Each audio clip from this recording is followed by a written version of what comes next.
안녕하세요. 사연에 빠진 아이의 DJ 민영입니다. 오늘도 두 가지 사연 준비되어 있으니 끝까지 함께 해주시고요. 오늘의 사연도 재미있게 들어주세요. 그럼 구독과 좋아요 버튼 눌러주시고 오늘의 사연 함께 시작해볼게요. 안녕하세요. 저는 회사에 다니며 평범하게 살아가고 있는 여성입니다.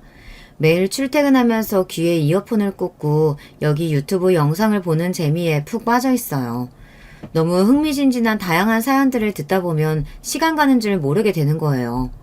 여러분께서는 자극적이고 놀라운 일화를 들으면 어떤 생각이 드시나요? 저는 예전 같으면 설마 이런 일이 진짜 일어날까 의심했었는데 제가 직접 겪고 나니 이제는 충분히 있을 수 있다는 공감이 됩니다. 세상엔 참 별의별 사람들이 다 있더군요. 그래서 저 역시 제가 겪었던 이야기를 들려드릴까 합니다. 감사하게도 저는 부유한 집안에서 태어났습니다. 물론 어디 회사를 소유할 정도로 그런 엄청난 부자는 아니지만 집안 자체가 돈 걱정이 없는 그런 가정에서 막내딸로 태어났어요. 아버지는 금융업에 종사하셨는데 퇴임하시기 전 은행장까지 오른 분이셨죠. 신문에 날만한 정재계 인사분들과 교류하실 만큼 사회적 지위를 쌓은 분이 우리 아버지셨어요. 우리 때 아버지들은 보통 그러시듯 바깥일에 열중이신 아버지와 함께 놀이동산에 가거나 소소하게 쌓은 추억은 별로 없었습니다. 집에서 늘 과묵하셨고 어머님을 통해 자식들이 엇나가지 않게 뒤에서 지켜보시는 편이었죠. 그래서 아버지와 친하게 지낸 딸이라고는 할 수 없지만 왠지 아버지가 든든하고 좋았어요. 제 위에 언니와 오빠는 아버지의 기대에 부응해서 공부를 잘했는데요. 커서는 회계사와 증권사 직원이 되었습니다. 저는 특출난 능력이 없지만 막내딸이라 그런지 공부를 잘 못해도 크게 뭐라고 혼내시진 않으셔서 편하고 좋았습니다. 그럭저럭 4년제 대학을 졸업하고 취직하려고 나서니 그런 저를 아버지가 말리셨어요. 네가 월급 얼마나 받는다고 이 치열한 사회에 나가서 고생하려고 그러냐? 그저 좋은 남자 만나서 결혼하고 마음 편히 가정주부를 살면 그뿐이다. 엄마가 알려주는 대로 요리 강습이나 배우면서 집에서 있어. 네, 아버지는 참 보수적인 분이셨어요. 아버지 말씀이 처음에는 억울했어요. 하지만 몰래 2억 원의 취업 원서를 내는 족족 떨어지고 나니 저도 취업에 대한 마음을 금세 접고 말았죠. 결국 아버지 말씀대로 반백수로 집에서 지내고 있었습니다. 제 나이 27이 되어서부터는 본격적으로 주변에서 연결해주는 선자리에 나가기 시작했어요. 영화에서처럼 뜨겁고 열정적인 연애 한번 못해보고 이대로 유부녀가 되는 것이 억울했지만 그만한 남자를 만나봤어야 말이죠. 하지만 선자리가 아닌 우연한 기회에 제 마음을 달아오르게 만든 남자를 만나게 됩니다. 그날도 서울 시내의 호텔 라운지에서 맞선남을 기다리고 있었는데 무례하게도 약속 시간이 지나서 못 나온다고 펑크를 낸 것이에요. 무례한 남자 때문에 열이 받아 있는데 다른 테이블에서 시끌시끌한 겁니다. 어떤 여자가 맞은편에 앉은 남자에게 물을 끼얹어버리면서 뭐라 쏘아붙이고는 호텔 라운지에서 나가버렸어요. 바람 맞은 것도 까맣게 잊고 그 재미난 광경을 보고 있다가 집에 가려고 하니 엘리베이터를 기다리는데 아까 물벼락을 맞은 남자가 옆에 서 있었습니다. 왜인지 그 모습이 모성애를 자극해서 전 처음 본 남자에게 그만 손수건을 빌려주었어요. 남자는 감사하다며 제 손수건으로 물을 닦고 나서 이렇게 말했어요. 아무리 열심히 해도 안 되는 일이라는 게 세상에 있나 봐요. 네?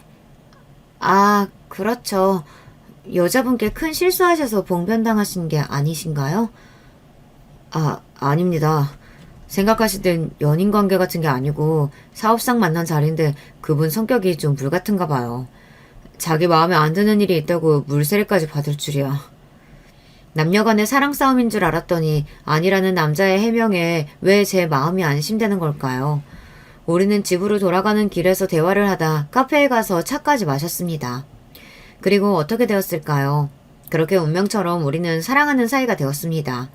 늦바람이 무섭다고 만난 지 3달도 안 되었지만 우리는 결혼 이야기를 나눴어요. 그 남자는 한 건설회사에서 과장을 달고 있는 사람이고 예비시댁은 평범한 가정 같았어요. 나이가 이제 막 30을 넘긴 젊은 나이에 과장이라니 능력을 인정받은 모양이었어요. 제가 봐도 회사 일을 참 열심히이긴 했죠. 그렇다고 해도 맞선 남자들에 비해 조건이라는 부분에서 분명히 부족한 것이 사실이었어요. 그래서 우리 부모님께 제가 연애하는 남자와 결혼하겠다고 말씀드리는 일이 큰 산처럼 느껴졌습니다. 그런 연유로 저는 부모님께 남자친구를 소개하는 일을 차일피일 미뤘어요. 결국 답답했던 남자친구가 데이트가 끝나고 집에 데려다주는 길에 무작정 우리 집에 같이 들어오겠다고 나온 겁니다. 너무 황당한 저는 그를 말려봤지만 그는 불도저처럼 밀어붙이더군요. 그렇게 엉겁결에 부모님과 처음 인사드리고 결혼 이야기까지 나누며 우리 관계는 진전되기 시작했습니다. 처음에는 남자친구를 탐탁지 않아 하던 아버지도 몇 번 만나보고 나선 체념하듯 제 결혼을 허락하고 마셨어요. 그렇게 우리 부모님의 결혼 허락을 받고 나자 남자친구는 속전속결로 다음날 자신의 본가에 저를 데려갔습니다. 남자친구 부모님께 저는 인사를 드리고 어렵지 않게 결혼 허락을 받았죠. 그러고 보니 그날 뵌 남자친구 어머님이 우스워 보였던 일화가 떠오르네요. 이렇게 만나서 반가워요. 아가씨는 하는 일이 뭔가? 네, 제가 취직을 해보고 싶었는데요. 조신하게 신부 수업이나 받으라는 아버지 말씀으로 막상 일을 해보지는 못했어요. 아니, 그럼 백수라고? 그건 안 된 말이지. 요즘 같은 시대에 남편 혼자 벌어서 어찌 산다고? 엄마, 이 사람한테 그러지 마세요. 이 사람 은행장 딸이에요. 있는 집 딸인데 괜히 취직할 필요가 없지. 그 소리에 시모는 손바닥 뒤집듯 저에 대한 표정과 태도가 확 바뀌었습니다. 뭐? 아이고, 내가 그런지 귀한 딸도 못 알아봤구만. 내가 모르고 한 말이니 섭섭하게 생각하지 말아요. 가만, 내가 이러고 있으면 안 되지. 뭐 좋은 거 더 사서 상 차려야겠다. 갈비도 있고 잡채도 있는 소박하면서도 맛있는 밥상을 차려주시던 시모는 갑자기 그때부터 음식을 더 내오시겠다며 분주하셨습니다. 전화로 회랑 대게찜까지 더 시키셨어요. 많이 못 먹는다고 지금 식사도 충분히 맛있다며 말려보았지만 시모는 본인 뜻대로 하고야 마셨습니다. 와, 은행장 딸이라는 소리로 이렇게 대접이 달라지다니 좀 웃기고도 씁쓸했어요. 아버지의 그늘 외에 저라는 사람은 내세울 것이 없는 건가 하는 그런 마음이 들었기 때문이죠.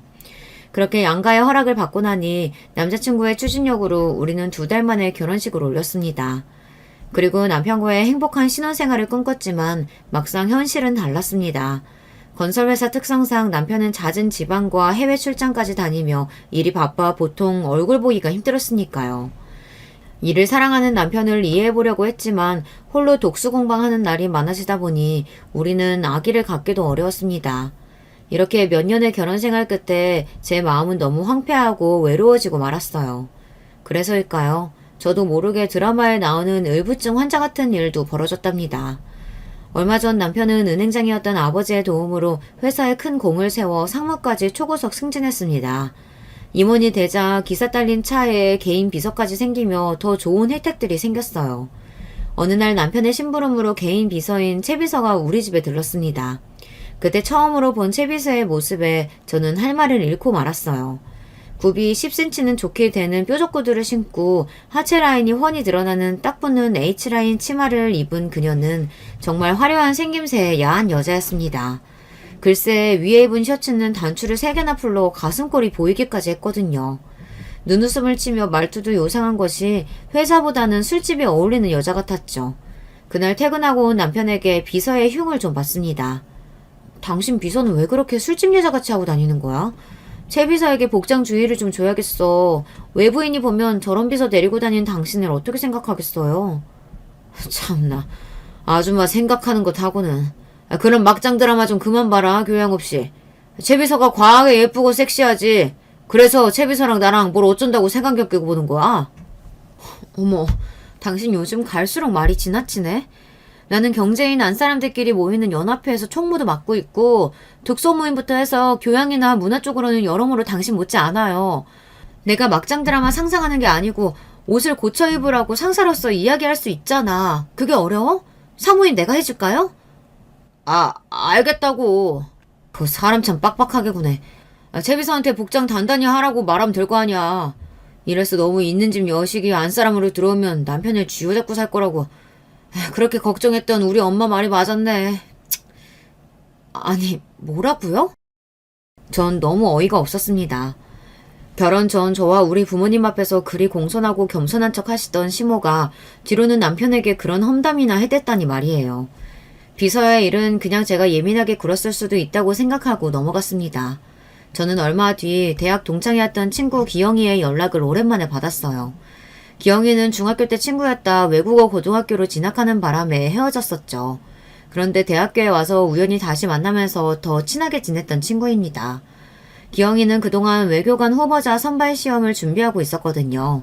그런데 이번에 하는 이야기를 들어보니 아버지가 돌아가시면서 집안 사정이 어려워져서 고시 준비를 접고 취업을 해야 하는 상황에 놓인 겁니다.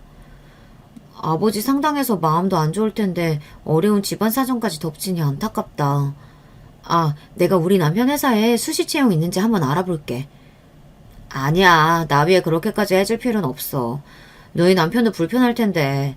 불편하긴 무슨. 끝발 있는 남편 이럴 때 한번 써먹는 거지 뭐. 너는 더 기운내서 어머님 잘 챙겨드리고 곧 면접날 정해지면 연락할게.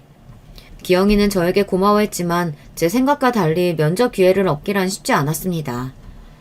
여보, 나한테 학벌도 좋고 똑똑한 친구가 하나 있는데 당신 회사에서 쓰이면 좋겠어.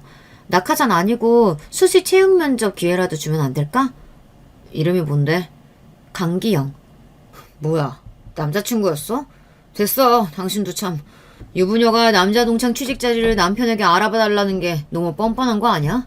상무인 내가 우리 회사에서 입지라는 게 있어. 청렴하고 반듯한 내 이미지에 누구 하나 꽂아줬다는 소문이라도 나봐. 그런 청탁은 다시는 나한테 하지 말라고. 남편은 이렇게 제 부탁을 매몰차게 거절했습니다. 나만 믿으라며 기영이에게 설레발 쳤는데 면접이 어렵게 됐다고 말하기 난감했지만 착한 내 친구는 괜찮다며 안 그래도 공채 시험에 도전할 예정이었다고 말했어요. 다행히 몇 달 뒤 기영이는 남편 회사의 인사팀에 합격했다며 기쁜 소식을 전해주었죠. 그렇게 한동안 시간이 지나고 저는 중요한 사람의 부고를 받게 되었습니다. 바로 남편의 상사이자 10여 년 동안 상사직을 맡아온 분의 장례식이었죠. 왕성하게 활동하던 50대의 젊은 분이 급성 심장마비로 안타깝게 되었습니다. 저는 전임 사장의 장례식장에서 조문을 드리고 식탁에 앉아 혼자서 육개장을 먹고 있었어요. 남편은 함께 온 제가 혼자 밥을 먹든 뭐라든 신경도 쓰지 않았어요. 그곳에 온 회사 사람들, 동종업계 기업인들을 맞이하고 인사다니며 바빴기 때문이죠. 그리고 이미 그곳에 와 있던 기영이는 저를 발견하고는 제 테이블에 같이 앉아주었습니다. 그런데 사장님이 왜 갑자기 심장마비? 지병이 있으셨나? 글쎄, 의아함이 남는 죽음이긴 하지. 그런데 말이야, 회사에서 지켜본 네 남편은 생각만큼 좋은 사람이 아니더라. 너도 네 남편 너무 믿지는 마라. 갑자기 심각한 얼굴로 이런 말을 하는 기영이가 이상해 보였지만 대수롭지 않게 넘겼습니다. 그리고 집에 돌아온 남편에게 이런 조언을 해주었어요. 여보, 오늘 사장님 장례식장에서 당신 보기 좀 그렇더라. 그게 또 무슨 말이야? 아니, 제3자의 눈으로 지켜보니 말이야. 자기가 상주도 아니면서 거기서 마치 국회의원이 선거 유세하듯 여기저기 인맥 뻗치느라 분주해 보이더라고. 그 모습이 그리 좋아 보이진 않았어. 당신 바로 위 직속 상사가 하루아침에 죽음이 되었는데 당신은 별로 슬퍼 보이는 모습도 안 보이던데 다른 사람들 눈에는 어떻겠어. 그 쓸데없이 입방아들은. 그리고 당신 같은 주부가 무슨 회사 사정을 안다 그래. 가서 내 보약이나 갖고 와. 제 말에 양심이 찔려서 그랬는지 남편은 헛기침만 해대면서 더 이상의 대화를 피했습니다. 하지만 제 시선은 틀리지 않았음을 알게 되었어요. 장례식이 끝나고부터 남편은 이렇게 말했어요. 이제 나 방해하던 큰 돌도 치웠으니 내 회사 인생은 탄탄대로겠구만. 라며 대놓고 좋아하게 됐습니다. 공석이 된 사장 자리는 남편에게 돌아갈 것이 확정되었거든요. 저야 사장 사모님이 돼서 영광스러운 것이 분명했습니다. 하지만 저렇게 노골적으로 좋아하는 남편의 모습이 왜 이렇게 꼴보기 싫은 걸까요? 남의 죽음이라는 불행을 딛고 올라선 자신의 행운을 좋아하는 것이 인간의 실체일까요? 내가 드디어 이 회사의 왕자에 올랐다. 이날을 위해 얼마나 개같이 고생하면서 달려왔는지. 여보, 이제 한 달 뒤에 취임식하고 정식으로 사장님 된다. 당신은 운 좋은 줄 알아. 사장님 사모 되는 거라고. 네네. 능력 있는 남편님 덕분에 저도 사장 사모님 소리 들으니 아주 영광이네요. 근데 이제 그만 좀 웃으세요. 우리 아빠도 사장님이셨지만 당신만큼은 아니었어. 아빠 말씀이 벼는 익을수록 고개를 숙인다고 높은 자리에 있을수록 더 겸손한 마음을 가져야 한다고 강조하셨다고요. 남편은 제 잔소리가 듣기 싫다는 듯 귀를 파면서 얼굴을 찡그렸습니다. 아참, 취임식이면 나는 뭘 준비해야 하나요? 직원들에게 돌릴 떡이라든가. 들뜬 건 당신이구만. 당신은 취임식에 올 필요 없어. 네? 아니, 왜요? 우리 아빠 사장 취임식 때 엄마는 물론 나랑 오빠까지 다. 글쎄, 사장 취임식이 무슨 결혼식이라도 되는 줄 알아? 왜 드레스 빼입고 당신부터 온 가족이 총출동하는 건데? 내 사장 취임식은 그렇게 어중이 떠중이들 다 오는 그런 행사로 하지 않을 거야. 우리 채비서가 그랬어. 사장 취임식은 격조 있고 품격 있게 회사 요직 핵심 인력과 정재계 인사만 초청해서 아주 프라이빗하고 최고급으로 치를 거라고 말이야. 그렇지만 호사다마라고 했던가요. 남편의 취임식으로 설레하던 와중 갑자기 우리 아버지의 사망 소식을 듣고 말았습니다. 골프 여행차 제주도에 가셨다가 교통사고로 그만. 갑작스러운 보고 소식에 제 친구 기영이는 한달음에 달려왔지만 어찌된 일인지 제 남편은 당최 보이지 않았어요. 당장 장례식을 치러야 할 상주 중 하나인 남편이 없어 급한 마음에 아까부터 장례식 일을 돕고 있던 기영이에게 부탁했습니다. 기영이는 어떻게 남편의 행방을 알았는지 1시간여 만에 남편과 함께 왔습니다. 너무 원망스러운 마음에 남편의 가슴팍을 치며 울었습니다. 내가 얼마나 힘들고 외로웠는지 알아요? 남편이란 사람이 지금까지 어디 있었어? 그런데 제 눈에 들어온 것은 남편 목과 가슴팍 주변의 수많은 입술 자국들. 하지만 그때 저는 아버지의 죽음으로 경황이 없어서 그냥 지나치고 말았어요.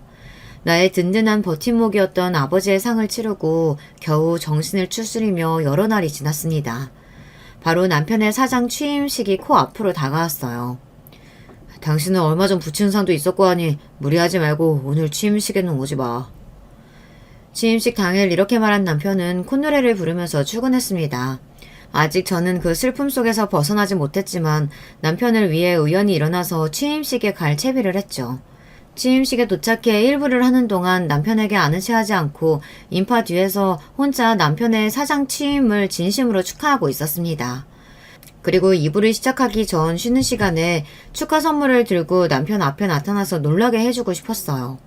사장실에 혼자 있을 것 같아 사장 비서실로 향했습니다. 사장실에 가기 위해 사장 비서실을 통해서 들어가야만 했거든요. 아버지 유품이니 골동품. 늘 남편이 탐내던 건데 받고 얼마나 좋아할까? 회사에서는 들을 수 없는, 아니 들려서는 안 되는 그런 소리였습니다. 저도 모르게 도둑고양이처럼 사장실 문틈으로 몰래 그 안을 지켜보게 되었습니다.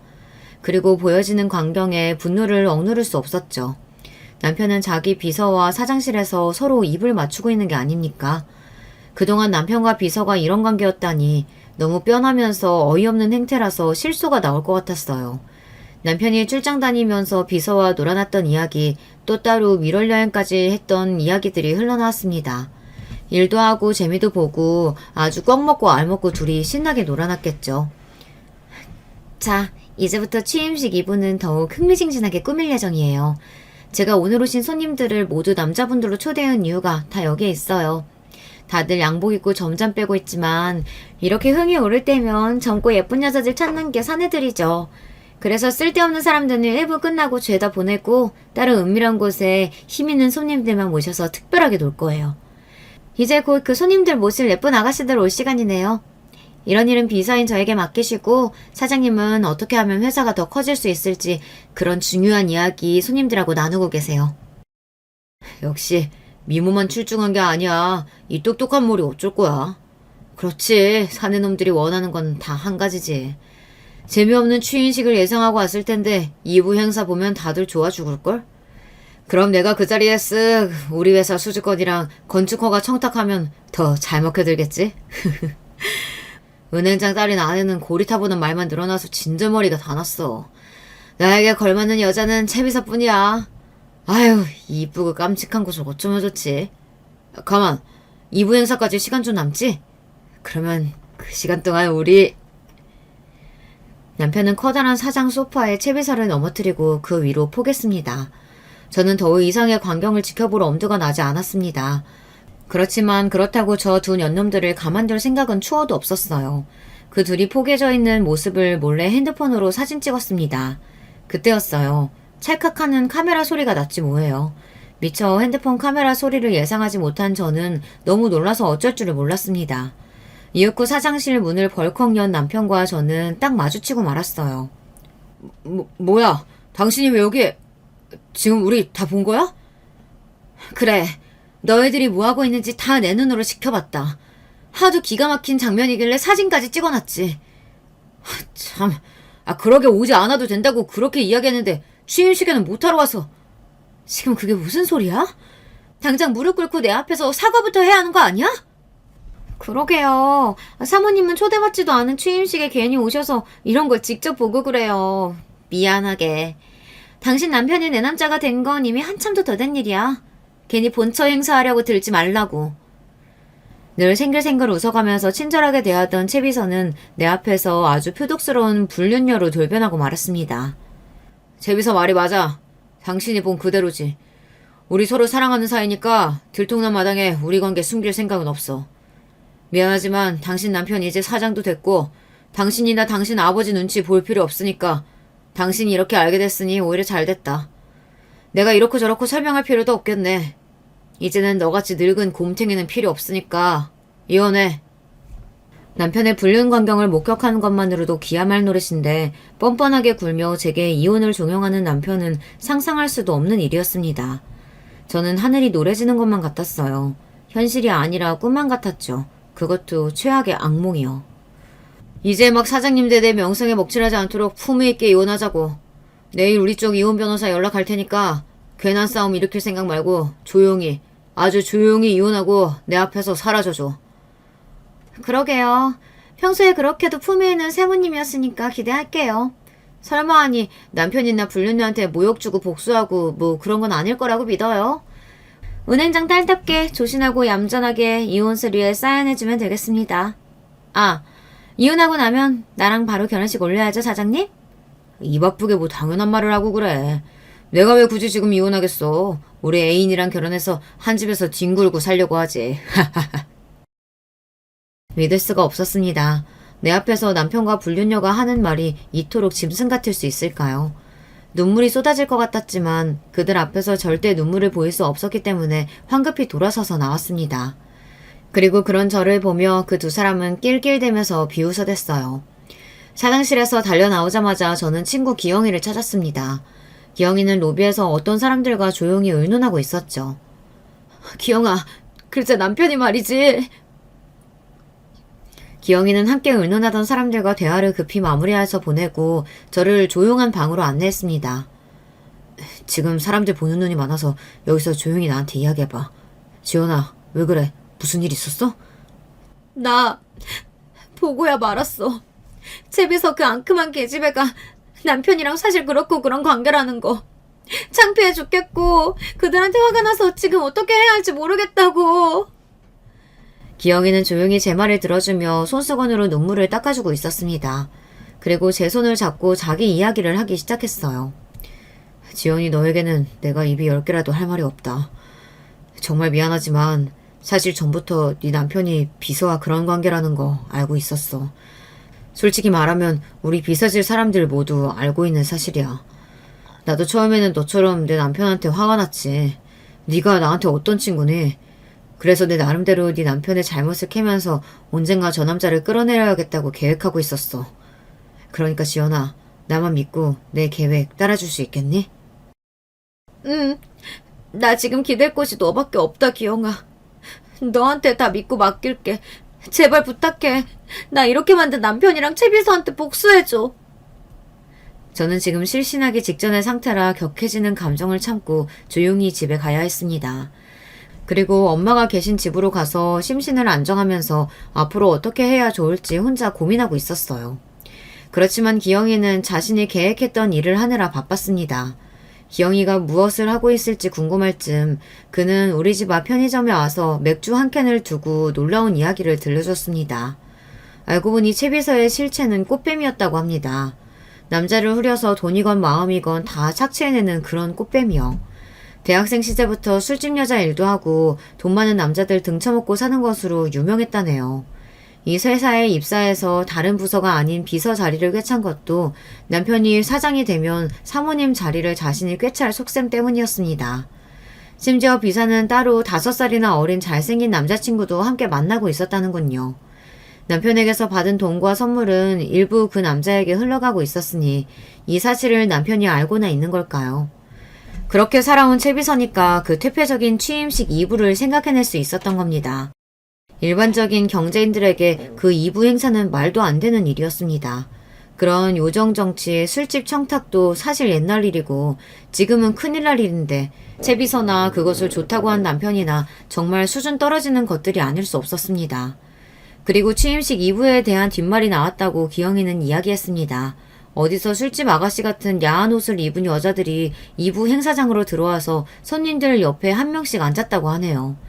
의식이 있고 정상적인 사람들은 이미 기암에서 그 자리에서 물리치고 나와버렸고 그런 것을 좋아하는 부패한 사람들만 남아서 여자들과 음탕하게 놀았던 것이죠.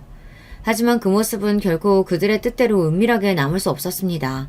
기영이가 사전에 계획했던 대로 그 2부 행사장에 몰래카메라를 설치해둔 것이었어요. 그리고 남편은 물론 부패한 정재계 인사 그리고 술집 여자들까지 그들이 한 행태 하나하나가 고스란히 찍혔습니다.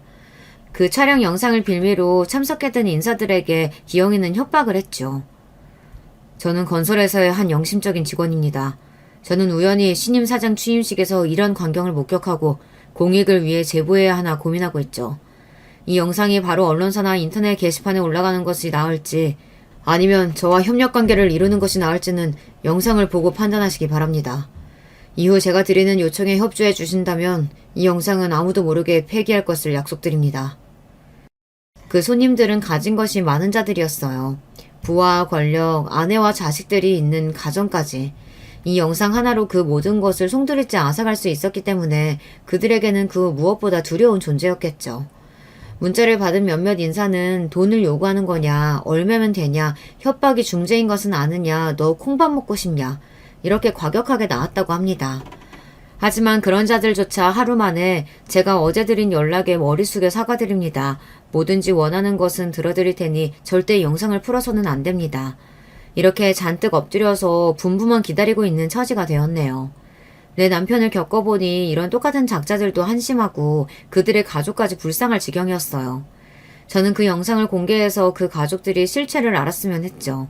하지만 기영이는 저를 막아섰습니다. 안 돼. 우리가 감정적으로 나오면 모든 일을 그르칠 거야. 네 복수의 상대는 전 남편과 채비서라는 사실을 잊어서는 안 돼. 그 영상은 절대로 세상에 나와서 안 될 판도라의 상자지. 기영이의 말은 현명했습니다. 결국 저는 기영이가 하자는 대로 따랐습니다. 기영이는 그들이 애가 타도록 며칠 뒤에야 문자를 보냈습니다. 저는 지금 취임한 신임 사장의 부도덕하고 파렴치한 행태를 참을 수 없기에 그를 끌어내리려고 합니다. 그와 회사에 대한 약조를 하신 부분은 절대 들어주시면 안 됩니다. 또한 사장의 해임한 이사회를 열 때 해임에 한 표를 던져주셔야 합니다. 그리고 사장이 저질러온 횡령과 직원들에 대한 갑질 정황에 대해 정제계에 퍼뜨려서 아주 이 업계에서 매장될 수 있도록 협조해 주십시오. 전 돈이나 여타 다른 것은 필요 없습니다. 오로지 건설회사 사장 자리에서 지금 한 사장을 끌어내리는 것뿐이죠. 사람이란 참 웃깁니다. 아니 권력을 가진 자들이라 더욱 그런 걸까요? 처음에는 자기들에게서 돈이든 뭐든 뜯어갈 줄 알았던 협박범이 원하는 것은 오로지 남편의 파멸이라고 하니 그들은 손을 들어 환영했습니다. 그리고 그들 모두 하나같이 굳게 기영이에게 협조를 약속했어요. 지연아, 하나 남은 계획이 있어. 이건 너의 도움이 필요한 일이야. 뭔지 말해봐. 네 말이라면 뭐든지 다 들어줄 수 있어. 너희 아버지께서 예전에 남편 위해서 회사에 큰 자금 대출을 승인해준 적 있잖아. 이번에는 반대로 그 은행장들에게 긴급 자금 회수라는 회사에 압력을 가하는 거야.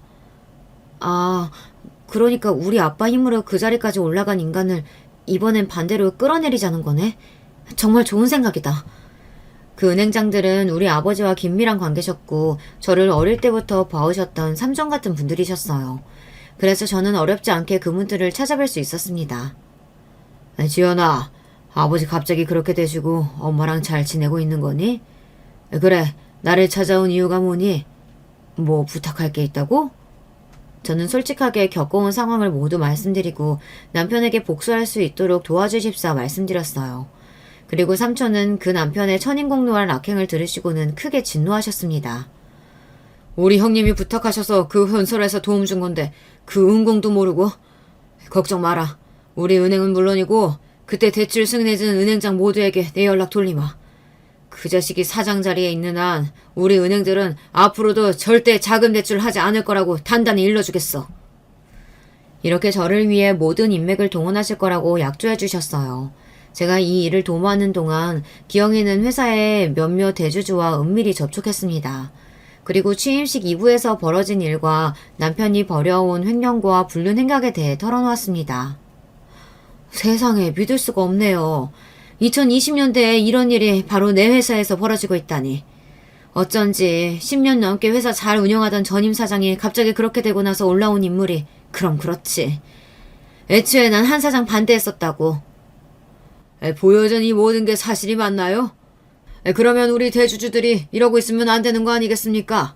하루라도 빨리 한 사장 끌어내려야죠. 그렇게 광분한 대주주들은 조만간 남편의 사장 해임안을 상정하는 주주회의를 개최하기로 했습니다. 이제 기영이와 제가 준비한 복수극은 마무리에 다다랐습니다. 2주 뒤에 열릴 사장 해임 주주회의에서 전 남편은 처절하게 짓밟힐 것입니다. 그러던 중 갑자기 집에 남편이 찾아왔습니다. 오해는 하지 마. 내 집 가지러 들른 것뿐이야. 아예 채비서랑 살집 마련했거든. 그렇구나. 그럼 다 가져가 네 물건들. 어차피 이 집은 우리 부모님이 해주신 거니까 넌 몸만 빠져나가면 되겠구나. 뭐야, 당신 같이 살던 남편이 나가는데 아주 평온하다? 뭐 그 사이에 딴 놈이라도 생겼냐? 아, 그 강기영인가 하는 그 친구놈이랑 그렇고 그럼. 그래, 내가 전부터 그놈 이야기할 때 알아봤어. 얌전한 척 조신한 척은 다 해놓고 너도 결국은 나랑 똑같은 거잖아. 똥눈에는 똥밖에 안 보인다더니 당신이 그 똥이구나. 기영이랑 나는 너랑 채비서 같은 그런 더러운 관계 아니야. 어려울 때 서로 도와주는 진짜 친구. 당신같이 더러운 사람은 그런 친구가 주변에 없어서 이 마음 이해하지 못하겠지만 말이야. 아, 당신 이혼 변호사 왔길래 우리 측 이혼 변호사 붙여줬어. 아마 당신이 요구하는 건 하나도 당신 뜻대로 안 될 거야. 잘 들어도 당신은 곧 땅을 치고 지난날을 후회하게 될 거고 이 집도 우리 재산도 땡전 한 푼 못 받고 거지로 나가게 될 거야. 그 신세가 되었을 때 네가 아끼고 총애하는 채비서가 어떻게 나올지 아주 궁금해지는데? 그날이 오면 내가 구경하러 갈게. 팝콘 사들고서 말이지. 남편은 이렇게 단호하게 자신에게 험한 말을 늘어놓는 저를 보고 믿기지 않는다는 표정을 지었습니다. 그리고 생각도 하기 싫다는 듯 자기 집만 챙기고 급히 집에서 나갔습니다. 저는 바로 이 집을 부동산에 매도하겠다고 연락했어요. 그 더러운 전 남편과의 추억이 깃든 집은 이제 제게 필요가 없으니까요. 남편에게 배신당한 뒤로 저는 저 자신을 돌아봤습니다. 좋은 집딸로 운 좋게 태어나서 잘 먹고 잘 살고 결혼한 뒤에도 경제적 궁핍 없이 남편 뒷바라지만 하면서 지내온 세월이 무상하더군요. 남편에게 제 모든 것을 올인했던 만큼 그에게 버림받고 나니 저는 스스로 일어설 수 없을 만큼 무력했습니다. 그리고 깨닫게 되었어요. 내가 내 인생을 스스로 노력해서 성취한 것이 하나도 없구나. 이제는 집안의 요구대로 남편의 성공에 나를 맞추지 말고 내 자신을 위해서 홀로 서기를 해보기로 결심했습니다. 남편과 살고 있던 집을 팔고 나서 엄마가 계신 본가로 들어가지 않았습니다. 대신 저렴한 원룸을 하나 얻어 간소하게 살림을 꾸리고 살았죠. 이혼한 네가 어디 조그만 원룸에 산다고? 언제부터 그런 데 살아봤다고 그러는 거야. 청승 떨지 말고 집으로 들어와. 엄마는 방이 5개 이상인 저택에만 살아본 제가 어떻게 그런 데서 살 수 있겠냐고 걱정하셨지만 저는 도리어 좋았습니다. 앞으로 제가 살 집은 크건 작건 간에 오롯이 제가 벌어서 마련하는 곳으로 하고 싶었으니까요. 그리고 기영이는 저의 홀로서기를 크게 응원해 주었어요. 난 진작에 널 알아봤어. 중학교 시절 다른 친구들은 네가 있는 집 딸내미라 세상물정 모른다고 했지만 넌 그때부터 강단 있고 친구도 도와줄 줄 아는 멋진 친구였거든. 지금이라도 너의 진정한 독립 축하하고 응원해. 저는 천군만마를 얻은 듯 자신감이 생겼어요. 그리고 경력 하나 얻지만 제가 할 수 있는 일을 찾아 배우고 취직을 준비하고 있었습니다. 가진 것은 별로 없지만 저는 그 어느 때보다 당당한 여자가 되어 있었어요. 그렇게 제 인생을 읽으면서 하루도 잊은 적은 없습니다.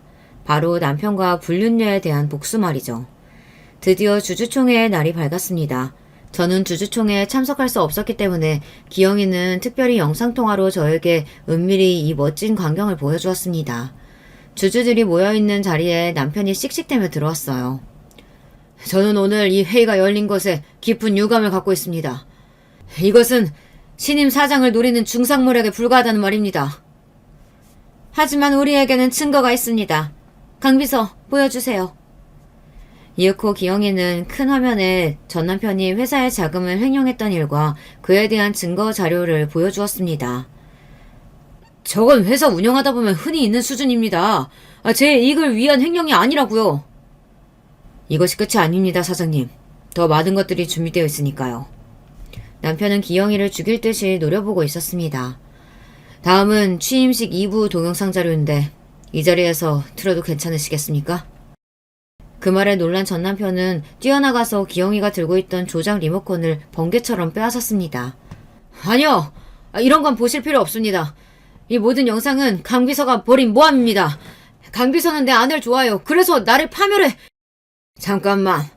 그 영상이 뭐든 나는 상관없고 한 사장이 자기 불륜녀 때문에 조강지처와 이혼한다고 들었습니다. 맞죠?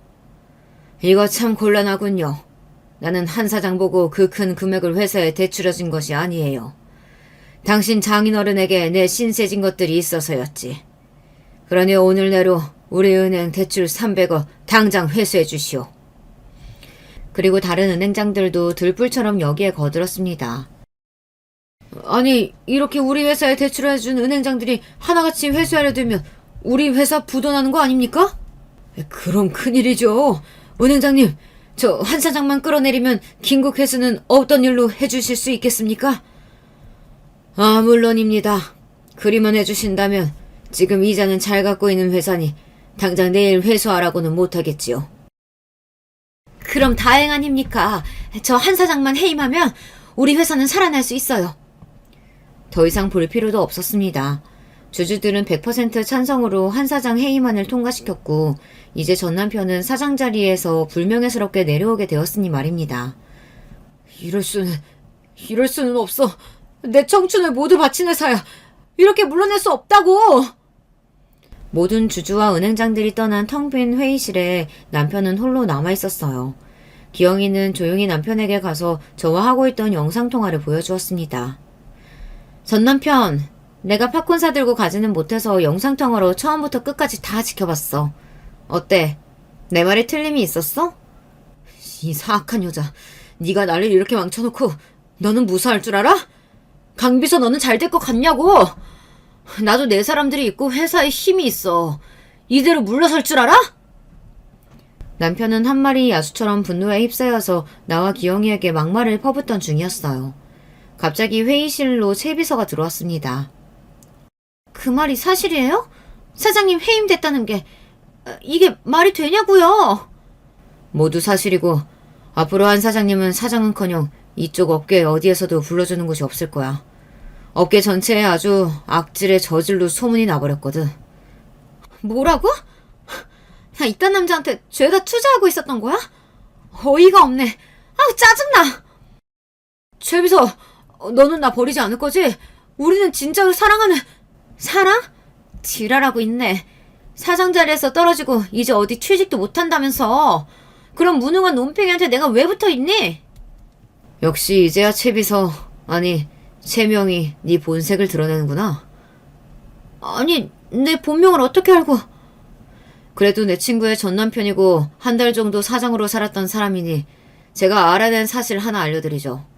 최 비서, 아니 최명희 씨는요, 나이도 경력도 속인 가짜입니다. 27살이 아니라 34살이고 대학 다닐 때부터 룸사롱에서 술 따르던 여자예요. 돈 많은 아저씨들 물어서 용돈 받아먹고 살던 애가 회사에 처음 취직한 것도 다 그 돈 많은 오빠 덕분이지 아마? 누구 돈 많고 멍청한 남자 하나 꼬셔서 팔자 고치려고 회사 들어왔겠죠. 이런 재수가 없으려니까 이딴 회사 그만두면 그만이지. 한 사장 당신도 나한테 이제 연락하지 마. 구질구질하니까. 어디 해외여행이나 나가야겠다. 스트레스 받아서 피부 다 상하겠네. 그리고 최 비서 혼자 호련히 떠나는 것이 아니겠습니까? 남편은 머리를 쥐어뜯으며 소리를 질러댔어요. 이 현실을 믿을 수 없어 몸부림을 쳐대고 있었습니다. 기영아, 그만 됐어. 이제 영상통화 끊자. 그런 전 남편의 모습을 끝으로 다시는 전 남편을 보지 않았습니다. 이후에 어느 날인가 저에게 전화도 걸었던 그이지만 저는 한 번도 전 남편의 전화를 받지 않았습니다. 목소리를 들어봐야 뭐가 좋을까요?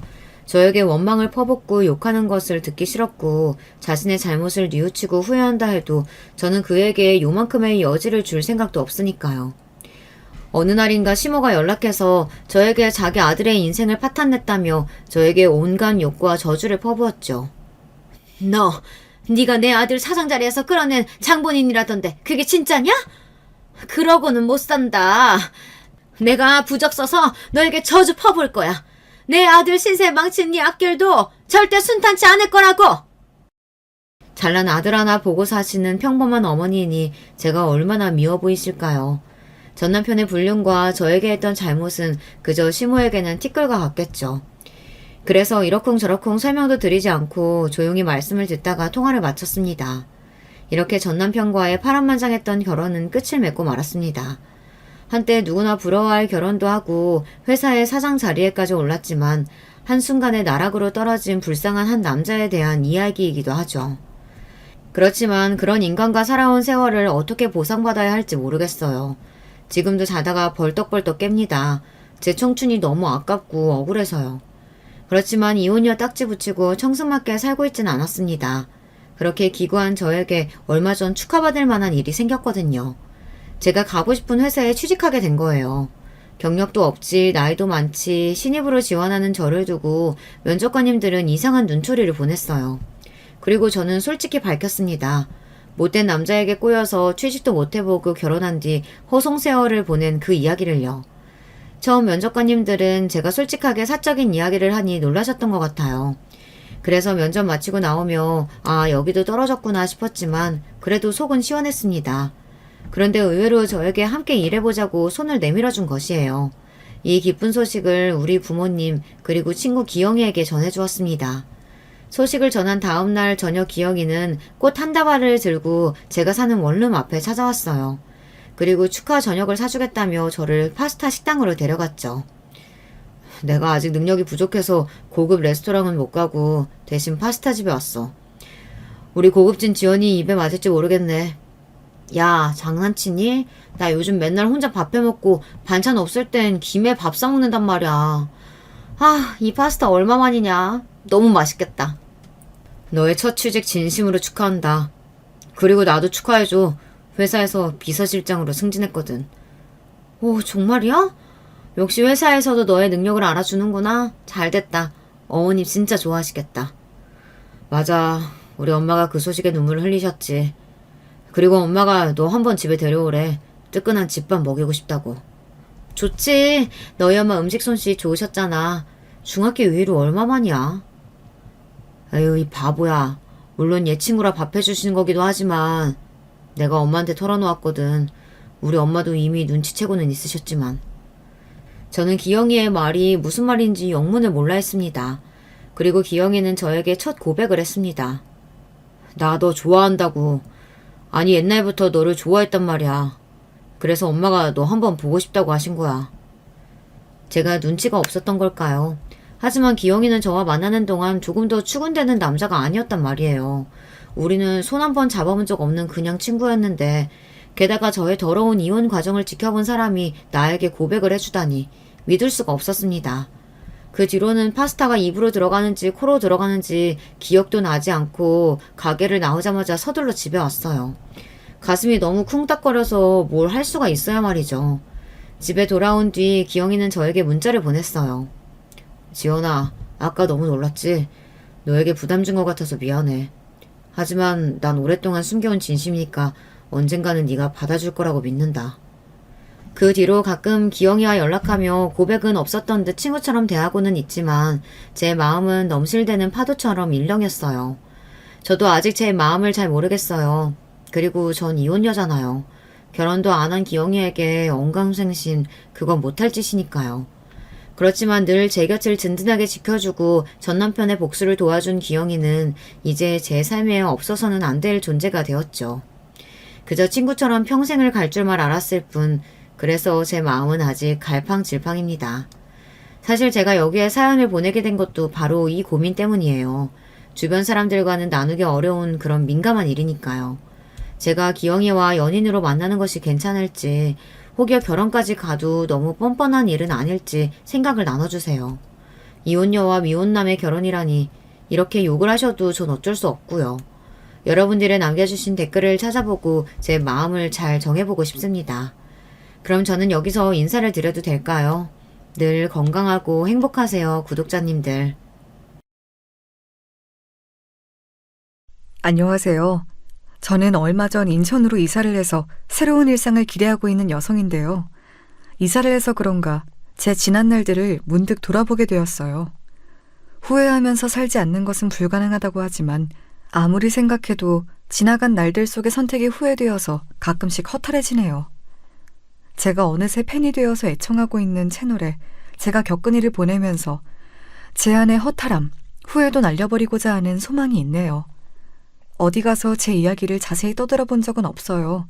너무 창피하고 부끄러워서 그랬죠. 저는 나이 30이 되던 해 일기예보에도 없었던 비가 갑작스레 내렸던 초여름의 어느 날에 결혼식을 올렸었답니다.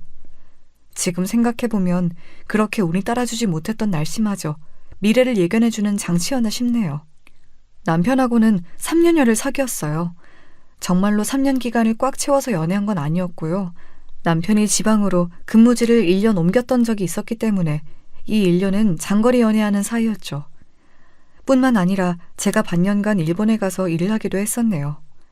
그래서 사실상 마음만 먹으면 언제든 얼굴을 볼 수 있을 정도로 가까운 연애는 1년 반 정도를 했다고 봐야 하는 것 같아요. 제가 이 이야기를 왜 드리는가 하면요. 우리나라는 아직 동거의 보수적인 사회잖아요. 그럼에도 젊은 사람들 중에서는 결혼 전에 동거를 해봐야 상대의 진면목을 알 수 있다. 이렇게 생각하는 경우가 많다는 거죠. 이게 왜 그렇겠나요? 같이 살아봐야 데이트만 해댔던 연애에서는 몰랐던 진짜 백이 상대의 모습을 안다는 거예요. 심지어 저는 남편하고 장거리 연애를 했던 기간이 꽤 되었기에 상대를 잘 몰랐어요. 바보같이. 오히려 다른 측면에서 생각을 했죠. 멀리 떨어져서도 이렇게 서로에 대한 애정이 식지 않고 만나면 싸우지도 않고 교제를 잘 하는데 결혼해서는 얼마나 더 잘 지낼까? 아무래도 오빠하고 나는 천생연분인 것 같아. 그렇지 않고서야 이렇게 평온한 사이를 벌써 3년 가까이 유지하는 게 말이 돼? 와, 신기하다. 나도 맨날 그런 생각하고 있었는데 우린 어쩜 이렇게 서로 싸울 일도 없이 잘 맞을 수가 있지? 우리 그냥 더 시간 끌지 말고 결혼할까? 남편이 장난스럽게 꺼냈던 결혼이라는 말, 그게 시작이었어요. 그걸 기점으로 저희는 결혼을 준비하기 시작했었죠. 그러나 연애하고 결혼은 천지 차이, 그야말로 하늘과 땅 차이였어요. 저는 결혼을 하고 나서야 어째서 결혼은 미친 짓이다라는 말이 오죽하면 있는지 알게 되었습니다. 당시에는 솔직히 자존심 때문이라도 결혼을 후회하지 않으려고, 제가 한 선택에 불만을 갖지 않으려고 꾸역꾸역 좋은 쪽으로 어떻게든 생각을 했었는데요. 그런 억지 노력도 한두 번이지 매번 사람을 돌아버리게 만드는 남편 때문에 도저히 계속 그럴 수가 없었어요. 결혼 전에는 싸울 일도 없었던 남편하고 제가 갑자기 치고받고 싸우기라도 했냐고요? 차라리 그런 거라면 나았을 것 같아요. 치사하게 남편이 먹을 것 가지고 쪼잔하게 굴면서 사람을 서럽게 만든 게 문제였기 때문이죠. 여성이라면 누구나 생리를 겪으니까 생리통에 공감하시는 분들 많으실 거예요. 제가 간혹 컨디션에 따라서 이 생리통이 엄청 심해지는 사람이었는데요. 밥도 안 넘어가고 빈속에 계속 헛구역질을 하는 수준이었어요. 생판 남이라도 얼굴이 창백하게 질려서 그렇게 아파하고 있으면 신경 쓰이지 않나요? 그게 보통 아니에요? 그런데 남편은 너무 특이한 사람이었습니다.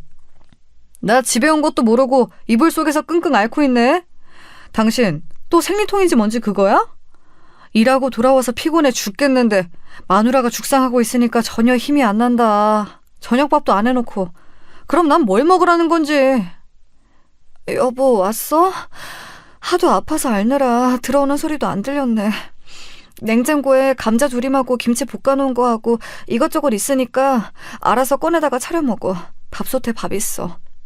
밥도 차갑고 반찬도 차가운 거네? 전자레인지에 데워 먹기 싫은데. 갓 지은 밥으로 먹고 싶은데. 나 뚝배기에서 팔팔 끓는 찌개 먹고 싶은데. 아니면 따끈한 계란찜 같은 거 먹고 싶은데.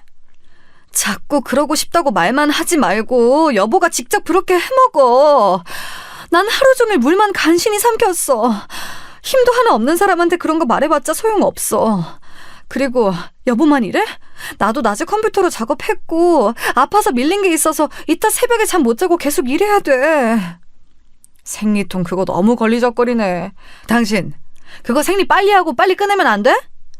다른 여자들은 그런 거 가지고 별로 고생 안 하는 것 같은데 당신은 자꾸 유별나게 엄살도 심하고 하여간 별로인 것 같아. 저는 제가 잘못 들었나 싶었어요. 생리를 어디 제가 하고 싶어서 하나요? 인체의 신비인 것이고 자연의 섭리니까 하는 것이죠. 그런데 남편이 그런 식으로 말을 하니까 너무 무식해 보였고 한마디로 좀 깬다 싶었어요. 저런 남자일 줄 몰랐어요. 가뜩이나 아파서 예민한데 남편까지 그러니까 너무 서운했죠. 그래도 바깥에서 일하고 온 사람 최대한 배려해주고자 해서 별말은 더 안 얹었어요. 남편도 회사에서 이런저런 일이 많았기 때문에 예민하게 군 걸 거라고 생각했죠. 그런데 아니었어요. 저에게 그런 식으로 모난 말을 던졌던 이유, 자기가 먹고 싶은 저녁밥을 못 먹어서 그랬던 거예요. 얼마 후에 시어머니께 이런 소리를 들었죠. 얘, 너 저녁밥도 안 차린다면서? 우리 아들이 하루 종일 밖에서 돈 버느라 오만 개고생 다 하고 집에 딱 돌아왔는데 빈밥상으로 맞아주다니. 너도 참 너다. 너도 정말 대단하다. 오빠가 그렇게 말씀을 드리던가요? 그거 참 이상하네요. 어머님께 그런 거 전해드릴 시간에 반찬 한 가지라도 만드는 법 배워서 본인이 요리를 하면 될 것을 제가 해줄 때까지 기다리는 거 너무 수동적인 것 같아요. 어머님, 원래 어머님의 아들은 옛날부터 이랬나요? 뭐가 어쩌고 저째? 얘가 이혼 가정에서 난 애라 그런가 말을 할 때 막 하는 경향이 있네? 외동처럼 자라서 그런가 이기적인 면도 있는 것 같고. 제 친정 부모님께서 저 어렸을 때 이혼을 하시긴 했죠. 저희 오빠는 아빠하고 저는 엄마하고 이렇게 각각 떨어져 사느라 제가 외동처럼 자란 것도 맞고요. 그런데 어머님의 아들은 이혼 가정 자식도 아니고 위로 누나만 2명이라 외동으로 자란 것도 아닌데 왜 저보다 잘하지 못해서 혼자 밥도 못 차려 먹나요? 참 희한하네요. 그러자 시어머니께서 한참 언성을 높이시며 잔소리를 쏟아내시더라고요. 저도 내심 너무 감정적으로 말대꾸를 했나 싶어서 아차 싶긴 했기 때문에 가만히 듣고 있었네요. 시어머니께서 당신의 아들만 유별나게 편애하시고 며느리는 얄미워하시는 안 좋은 방향으로 전형적인 분이시긴 했지만 별로 신경은 안 썼어요. 왜냐하면 어차피 제가 시어머니하고 사는 것도 아니었으니까요. 그런데 같이 사는 인간이 제 신경을 계속 건드리면 그건 문제였습니다. 여보, 난 아팠을 뿐인데 왜 내가 밥 안 차려줬다고 그걸 어머님께 벌써 고지고대로 다 일러 바쳤어? 어떻게 그럴 수가 있어? 이렇게 쪼잔한 사람이었어? 우리 엄마가 순간 욱해서 그러신 걸 거야. 그러니까 네가 못 들은 척 그냥 넘겨주면 좋겠어. 근데 나보고 쪼잔하다니? 사람이 먹고 사는 것보다 더 중요한 게 어디 있다고. 내가 먹을 거 문제로 속이 좀 상했으니까 우리 엄마한테 그런 얘기도 할 수 있는 건데 그걸 무슨 쪼잔하다고 표현을 하냐? 아, 머리 아파. 난 솔직히 내가 이런 대화를 여보하고 해야 한다는 것 자체가 너무 황당해. 여보, 우리 애들 소꿉장난 아니고 다 큰 어른들끼리 결혼한 거야. 다시는 이런 소모적이고 유치한 걸로 내가 머리 아플 일이 없었으면 좋겠어. 알았지? 나는 그냥 일하고 돌아와서 그날 허기졌던 게 싫었던 것뿐인데 내가 뭘 잘못한 건지는 모르겠지만 네가 기분이 안 좋다니까 내가 네 말을 따를게. 내가 양보하지 뭐. 나는 아량이 넓은 남자니까. 이때부터 뭔가 느낌이 싸했어요. 이 남자 화법이 대체 왜 이럴까? 분명히 같은 주제를 가지고 대화란 걸 하고 있는데 왜 겉도는 느낌일까? 그런 인상을 받긴 했었어요. 제가 너무 신경 쓸 요소가 많아서 스트레스를 받았는지 다음에는 아예 생리 시작하기 전에 일어나는 배란통도 무척 심하더라고요.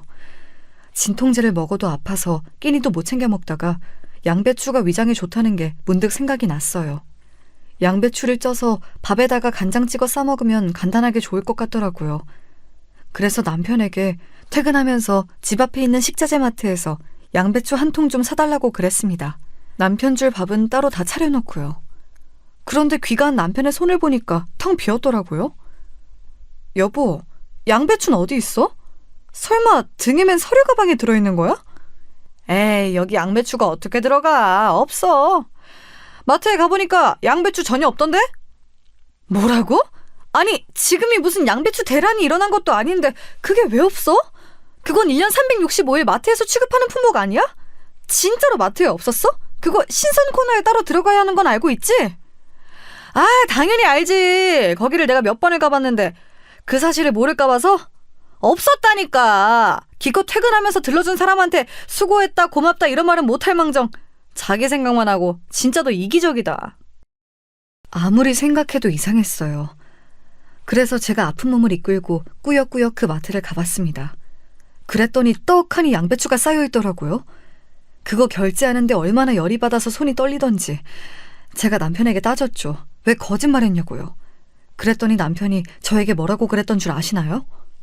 뭐야? 본인이 직접 마트 가서 양배추 사면 되는 거였는데 피곤한 나를 시켜 먹으려고 했던 거였어? 아주 무서운 여자네. 내가 거짓말을 하기에 앞서서 당신이 먼저 치사하게 굴었으니까 서로 감안해서 없던 일로 해. 내가 양보할게. 양보해서 그냥 없던 일로 하자는 거야. 도대체 어떻게 하면 그런 해괴한 결론이 나온단 말인가요? 제가 너무 황당하고 어이가 없어서 한참을 그 사건을 곱씹었어요. 연애할 때는 왜 이 남자가 이토록 독특하게 이상한 사람인 걸 몰랐을까 하는 후회로 자책도 하였죠. 제가 너무 눈치가 없고 아둔한 사람처럼 느껴졌기 때문이에요. 이상한 건 남편인데 반성은 제가 하고 있는 이 황당한 상황은 날이 갈수록 더 정도가 심해졌습니다. 어느 날 찜닭을 시켜 먹었는데 제가 잠깐 반찬 하나를 꺼내러 간 사이 남편이 닭다리를 제 목까지 가로채려고 하다가 그걸 바닥에 흘렸더라고요. 제가 어이없어서 가만히 쳐다봐 주니까 남편은 횡설수설을 했어요. 닭다리 부위가 기름이 져서 몸에 안 좋대. 그래서 내가 대신 먹어주려고 했어. 아, 그래? 근데 미안하지만 나는 맛있는 거 많이 먹고 빨리 죽자는 주의여서 내가 부드러운 살 먹을 테니까 건강한 가슴살이나 많이 먹어줘. 제가 태연하게 받아쳤더니 남편이 콧김을 씩씩거리면서 뿜더라고요. 그러더니 기어이 부드러운 살을 쏙쏙 자기가 빨리 골라먹고 가슴살을 은근히 제 앞으로 밀어놨어요. 단팥빵 여러 개 든 걸 사왔더니 팥들은 부분만 싹 중점적으로 먹고 테두리만 지저분하게 남겨놓은 걸 보고 제가 기겁했습니다. 살다 이렇게 매너 없는 사람을 처음 봤어요. 삼겹살을 같이 구워 먹잖아요. 그러면 오돌뼈 있는 부분들은 기가 막히게 골라내서 제 앞으로 밀어줬습니다. 자기는 부드럽고 맛있는 부위만 먹었죠. 무슨 남자가 이렇게 찌질할 수가 있는지 저는 매 순간 믿어지지가 않았습니다. 그뿐만 아니라 같이 대형마트라도 가서 장을 보면 자기는 먹고 싶은 거 싹 다 카트에 담으면서 제가 뭐 하나라도 고르기라도 하면 얼마나 눈치를 주면서 한숨을 땅이 꺼져라 쉬는지 몰랐어요. 그런 거에 계속 반응해주자니 이런 남자랑 결혼한 스스로가 비참해져서 제가 참았을 뿐입니다. 이악 물고 애써 이걸 어떻게 사람 만들어서 데리고 살까 고민하던 어느 날이었어요. 일이 터지고 말았죠. 모처럼 금요일에 저도 아무 일정이 없었고 남편도 그날 연차를 쓰게 되었어요. 대기업이 아니라서 그런 건지 어쩐 것인지 쌓여있는 연차를 소진하라는 압박이 들어왔던 거였죠. 요즘 업무도 안 밀리는 때라서 연차 쓰기에 너무 아까운데 위에서 자꾸 압박을 주니까 별 수 없네. 그래도 주말하고 붙어있는 금요일에 쓰기로 했으니까 그나마 덜 억울해. 당신 혹시 금요일에 따로 할 거 있어? 아니, 별일은 없는데 엄마가 한번 여기에 들르고 싶다고 하셔서 금요일에 오시라고 할까 나 혼자 생각 중이었어. 장모님이? 아니 뭐 오시는 건 상관이 없다지만 왜? 특별히 오실 일이 있나? 특별한 일이 있어야지만 오는 거야? 엄마가 요즘 주변에서 고춧가루하고 매실 엑기스 이런 걸 많이 받으셨대. 그래서 그걸로 반찬 같은 거 자주 만드시는 것 같은데 여보도 알겠지만 엄마 혼자서 그런 걸 어떻게 다 드시겠어. 기껏 만드셔도 혼자 다 못 드시니까 이웃집들하고 나눠 드시는 것 같더라. 뭐? 혼자 소진을 다 못 하시니까 그걸 이웃집하고 나눠 드신다고? 와, 얘기만 들어도 너무 아깝다. 당신 장모님한테 그런 손수 만드신 반찬들 다 보관 잘 하셨다가 우리 좀 달라고 당장 말 좀 드리지 않고 뭐 했어? 엄마가 나한테 그런 얘기를 매일같이 시시콜콜 하시는 건 아니니까 나도 몰랐지. 엊그제 통화하면서 이런저런 대화 나누다가 알게 된 거야. 그래서 내가 안 그래도 반찬 우리한테 주시면 잘 먹을 것 같다고 그런 이야기 드려놨어. 아, 그래? 잘했네. 그러면 이번에 오실 때 반찬들 가지고 오시겠네? 나 좋아하는 반찬도 이왕 오시는 김에 만들어서 가져오시라고 하면 안 될까? 당신이 지금 카톡이라도 얼른 남겨봐. 미역 줄기볶음하고 명태포 조림하고 이런 것들 나 엄청 잘 먹잖아. 당신은 이런 난이도 있는 것들 만들 줄 모르니까 장모님한테 해달라고 하자. 남편이 갑자기 신이 나서 떠들어대는데 저는 왜 이상하게 그 모습이 얄밉게 느껴졌을까요? 메추리알에다 소고기랑 꽈리고추까지 넣은 장조림을 먹고 싶다면서 입맛도 혼자 다시던데 그 대목에서 저는 약간 속이 울렁거렸어요. 상대의 먹는 모습이 그저 음식을 먹는 걸로 보이지 않고 처먹는 것으로 보이면 콩깍지가 다 사라진 거라고 하던데 먹는 게 아니라 단지 먹는 신용을 하는 모습에서도 제 기분이 가라앉은 걸 감지하면서 저는 스스로 위기감을 느꼈습니다. 왠지 제 안에서 남편에 대한 정이 떨어질 대로 떨어진 느낌이었다고 할까요? 결혼이 애들 소꿉장난도 아니고 기분 따라서 이랬다 저랬다 이렇게 굴면 책임감 있는 어른이라고 할 수 있을까? 내 마음을 잘 다스려야겠다. 저는 그때 생각했어요. 저 스스로 남편보다 제가 인격적으로 더 나은 사람이라고 생각을 한다면 그에 걸맞은 자세를 취해야 한다고요. 충동에 져버릴 때도 있긴 했지만 하여간 저는 기본적으로 저급하게 굴고 싶진 않더라고요. 남편이라는 모자란 놈을 데리고 사는 것이 저의 가련하고 어처구니 없는 숙명이라고 그렇게까지 저는 생각해줄 용의도 있었습니다. 이런 저의 대인배적인 면모를 가차없이 날려버린 건 바로 남편 쪽이었어요. 저는 사실 친정엄마에게 남편이 좋아하는 반찬을 따로 만들어달라고 그런 요청을 드리지 않았습니다. 친정엄마가 반찬을 많이 만드시는 김에 그냥 저희 것도 나눠주시는 차원이면 충분히 만족하는 거였는데 굳이 뭘 더 끼웠나요? 어차피 남편은 어떤 음식이건 식탐을 부릴 위인이었기 때문에 특별히 요구하는 반찬이 따로 있다는 것 자체가 저는 너무 웃겼네요. 아무튼 그래서 친정엄마는 당신이 마음 가시는 대로 만든 반찬들을 가지고 저희 집에 방문을 해주셨어요. 참고로 저희 집에 들렀다가 옛날 고향 친구분들을 만나시는 일정도 있었습니다. 그래서 겸사겸사 오신 거였고요. 친정엄마는 절대 저나 남편에게 부담 지우시는 분이 아니었기 때문에 저는 일부러 일정을 그렇게 짜신 거라고 내심 생각도 했어요. 장모님, 저흰 이따가 근교에 새로 오픈했다는 베이커리 카페를 드라이브 삼아서 가볼까 하는데 같이 가시지요. 너무 바로 이렇게 그냥 가시겠다고 하실 줄은 몰랐어요. 그래요, 엄마. 친구분 만나시는 건 시간을 조금 뒤로 미루시면 안 돼요? 기껏 오랜만에 오셨는데 집 더 꾸며놓은 것도 구경하시고 주스라도 한 잔 드시고 그러셔야죠. 아이고, 아니야. 집에 새로 인테리어 해놓은 거 있으면 네가 때마다 나에게 사진 보내줘서 다 봤잖아. 그리고 내가 민기적거리느라 집에서 늦게 나오는 바람에 이미 친구 만나러 가는 시각이 촉박해졌어. 지금 나가면 딱일 것 같아. 반찬이나 얼른 냉장고에다 바리바리 옮겨놔. 오는 길에 햇볕이 좋아서 혹시 반찬이 금방 쉴까봐 노파심이 들더라. 친정엄마가 너무 단호하게 말씀을 하시니까 제가 설득할 엄두가 안 나더라고요. 가급적 이번 달 내로 따로 친정엄마하고 시간 내서 놀러가는 일정을 짜야겠다는 생각을 했네요. 저하고 친정엄마하고 같이 반찬 다 열어서 내용물 확인해보고 소분할 거 있으면 바로 하고 그렇게 했는데요. 반찬들 보고서 제가 깜짝 놀랐어요. 전부 다 정성 가득하게 먹음직스러워 보였을 뿐더러 신기하게도 남편이 좋아하는 반찬들이 있었기 때문이에요. 아니, 이럴 수가. 장모님, 제가 칼칼한 게 들어간 장조림을 먹고 싶어 한 걸 어떻게 하시고 이걸 준비해 오셨어요? 미역줄기 볶음도 있고 감자채 볶음도 있네요. 저 이런 거 엄청 좋아하는데 이 사람이 장모님께 말을 다 해놨군요. 그럼 우리 딸이 장서방 좋아하는 것들을 나에게 다 말해주더만. 내가 자신 없는 것들은 그중에서 빼고 그나마 괜찮은 맛을 흉내라도 낼 수 있는 것들만 조금씩 해봤어. 맛있게 먹어주면 좋겠구만. 친정엄마는 말씀하시면서 자꾸 저를 곁눈질 하셨어요. 역시 눈치 빠르신 친정엄마. 제가 말을 전해드린 것처럼 상황을 잘 꾸며주시더라고요. 저는 괜히 민망해서 모른 척했고요. 남편은 갑자기 입맛을 다시면서 젓가락을 집어들더니 커다란 반찬통에 담긴 그대로 장조림 고기를 집어먹었습니다. 그것도 아주 허겁지겁이요. 보면서 기가 막혔지요. 친정엄마도 약간 당황하신 눈치였어요.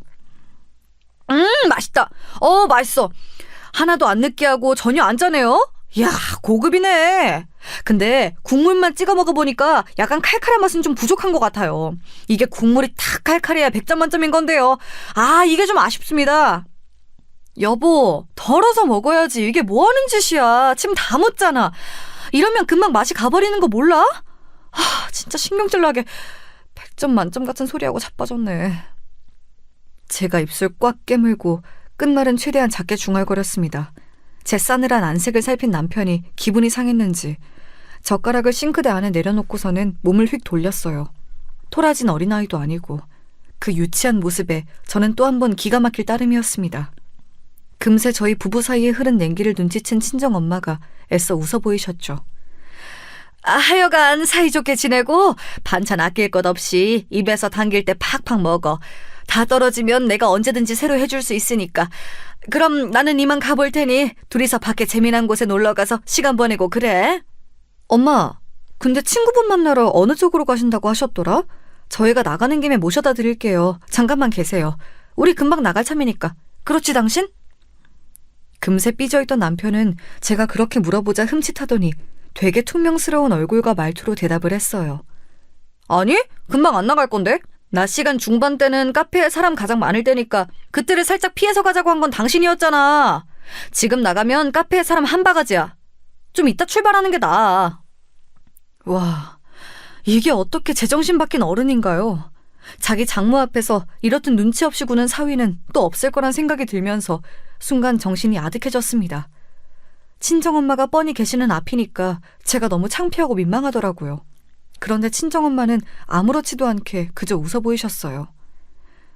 나는 바로 요 앞에서 버스 타면 돼. 올 때도 그렇게 왔는걸. 버스만 다니는 전용 도로로 가니까 차도 별로 안 막히고 빨리 다녀서 좋아. 그리고 어차피 친구 만나기로 한 곳이 버스 정류장 바로 앞이라서 나는 버스를 타고 갈 생각이었어. 그게 편하고 빨라. 나는 이만 가볼 테니까 둘이서 모처럼 금요일에 재밌는 시간 보내. 친정엄마는 호탕한 미소를 지으셨지만 저는 이미 좀 짜증이 나 있었어요. 그래서 남편 쪽을 강렬하게 째려보았습니다. 멍텅구리처럼 굴 거면 배웅이라도 정중하고 품위 있게 좀 했으면 하는 바람을 담아서 말이에요. 그런데 제 눈총을 받은 남편이 뭔가 생각났다는 듯이 아, 라는 소리 없는 탄식을 뱉어내면서 갑자기 방으로 달려가는 거예요. 그러더니 부스럭거리면서 뭔가 찾는 소리가 들리더라고요. 저는 생각했죠. 남편이 일말의 눈치라는 것은 있어서 친정엄마에게 뭐라도 챙겨드리려고 하나 보다. 이런 당연한 추측이요. 서랍을 연소리로 판단이 들건데 제 예상대로라면 남편이 자기 지갑을 들고 나와서 친정엄마에게 돈을 드리며 인사를 하는 수순이었습니다. 하지만 잠시 후 남편이 웬 카드 한 장을 달랑 들고 나왔어요. 제가 깜짝 놀랐죠. 저 인간이 우리 엄마한테 자기 카드를 아예 드리려고 하나? 그렇게 통이 크다고? 웬일이래? 사람 다시 보인다. 제가 애써 호선을 그리려는 인매를 억누르면서 친정엄마를 현관으로 함께 배웅해드렸어요. 자연스레 남편이 그쪽으로 왔고요. 저는 이제 제 눈앞에 펼쳐질 훈훈한 장면을 기대하고 있었는데 정말 놀랄 노짜인 상황이 제 눈앞에 펼쳐지고 말았습니다. 남편의 손에 들린 카드에서 영어 알파벳 T자를 발견했을 때부터 심상치 않았죠. 아, 장모님, 드릴 게 있어요. 이거 가지고 가세요. 제가 전에 쓰던 건데 티머니 교통카드예요. 선물로 그냥 드리려고요. 그래, 장서방. 교통카드 정말 유용하지. 그런데 이거를 나를 준다고? 장서방이 지금 안 쓰는 카드인가? 저는 이제 교통카드 쓸 일이 있으면 당연히 신용카드 사용하죠. 요새는 다 겸용으로 기능이 나오니까요. 제가 굳이 생색을 내려는 건 아닌데 장모님, 교통카드 이거 따로 사려고 하면 돈 3,000원인가 따로 드는 거 아시죠? 제가 이거를 그냥 드리는 거고요. 그 안에 돈도 들었어요. 상상도 못해본 전개 앞에서 제가 할 말을 잃었습니다. 교통카드요?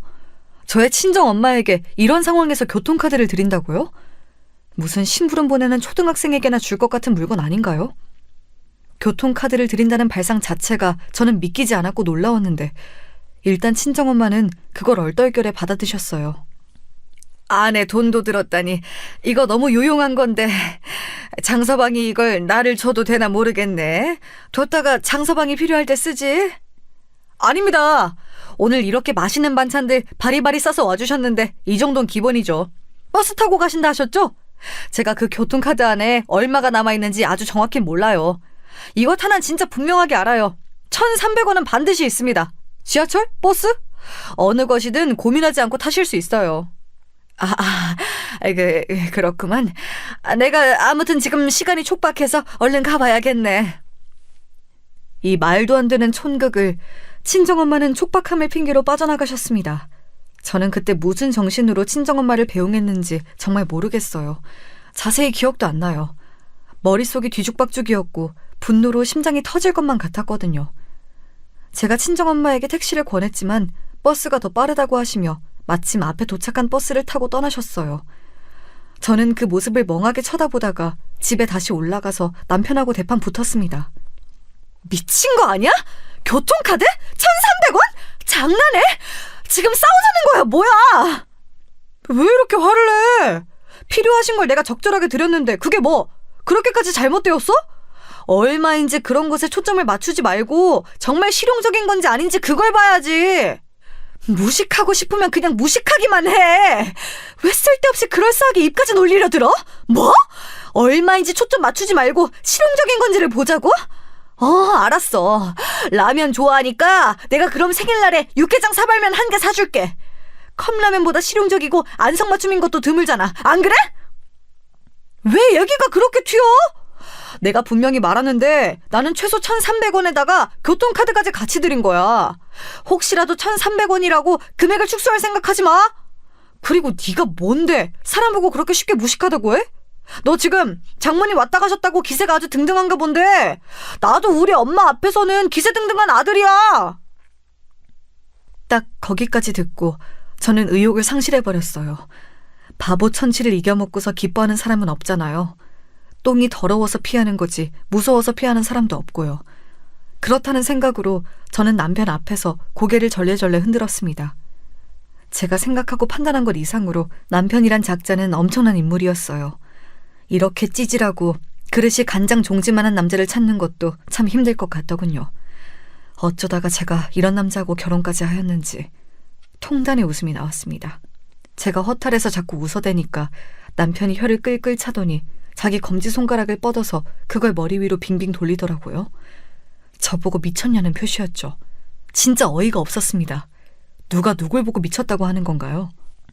내가 진짜 어쩌다가 이런 남자하고 평생을 살겠다고 결혼을 한 건지 내 발등 내가 찍었구나 싶어서 내 자신에게 혐오감마저 들 지경이야.